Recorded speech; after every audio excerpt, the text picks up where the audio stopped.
Yeah, it's a very sexy prediction.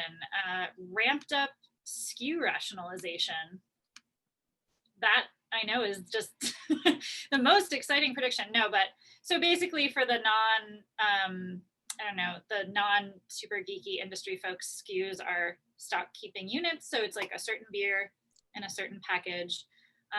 And basically, SKU rationalization is like the winnowing down of SKUs that we're seeing on shelves. And I think that's been something the industry has been talking about for a while, but I feel like with COVID and going into 2021, it's only going to get increased. And what that really means for like drinkers and the average consumer looking for beers on a shelf at especially like a grocery store or a kind of mass market retailer is I think the long trail of a brewery's portfolio is going to get shorter. So like those one-offs and like maybe not so popular seasonals that you like, I would be maybe worried about seeing those in 2021.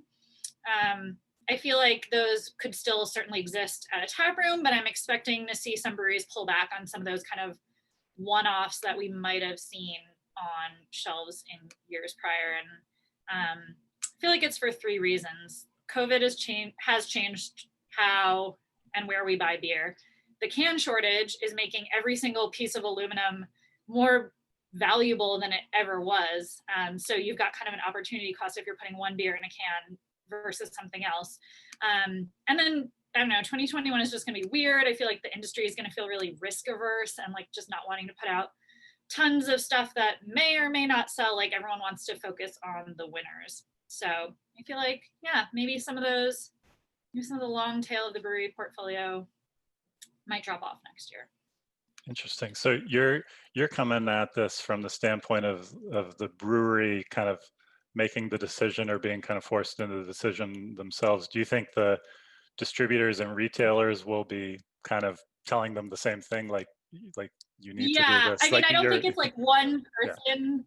I don't think it's like one player in the tiered system making that decision. I think like breweries may see opportunity to just like put as much of their IPA in cans as they can, and like, sorry, seasonal Hefeweizen, like I could sell more IPA than I can of you. So that's kind of on the brewery side. But then I think also like retailers have less space than ever, especially as seltzer continues to grow. Like we're not adding more coolers, there's just less space.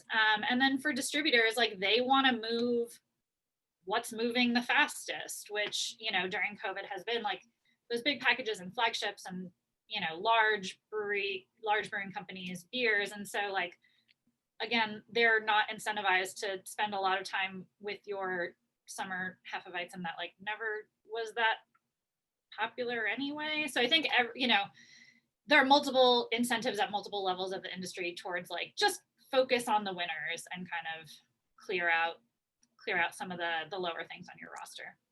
So that sounds like it could be bad news for consumers then in terms of variety of styles, right? Because when you say if you're kind of forced to pick your top 3 or 4 winners, because that's what the shelf space is going to allow, you're going to get a lot of breweries picking in order by what sells, and the data speaks for itself. Of that tends to go 3 IPAs and a pale ale.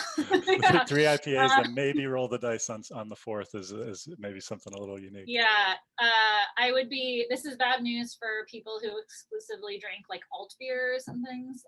But yeah, I mean, it could potentially, I mean, again, I don't think this is going to be like a flipping the light switch, like all of a sudden you can't find anything aside from IPAs or anything like that. But I think, yeah, you know, this has been kind of maybe in the works for a while. Like SKU proliferation has been happening for so long. Like eventually there was going to be a corrective, and maybe just like COVID is really forcing that corrective a little bit faster.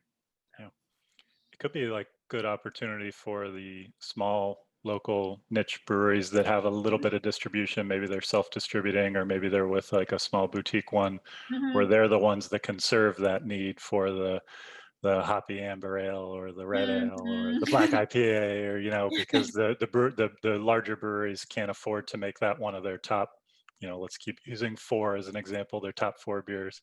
But these small ones who can just kind of deliver on a whim, Mhm, because they're focusing more on independent stores. They can then mhm. fill that need, and that can become a niche for any of them who maybe are kind of struggling with how to differentiate themselves.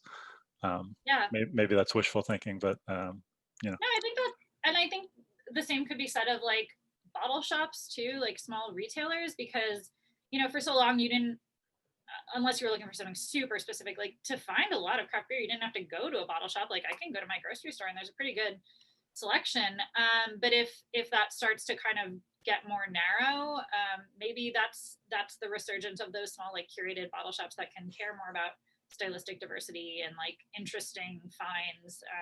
So there's potentially an upside to that if yeah, if you are a fan of those more niche styles.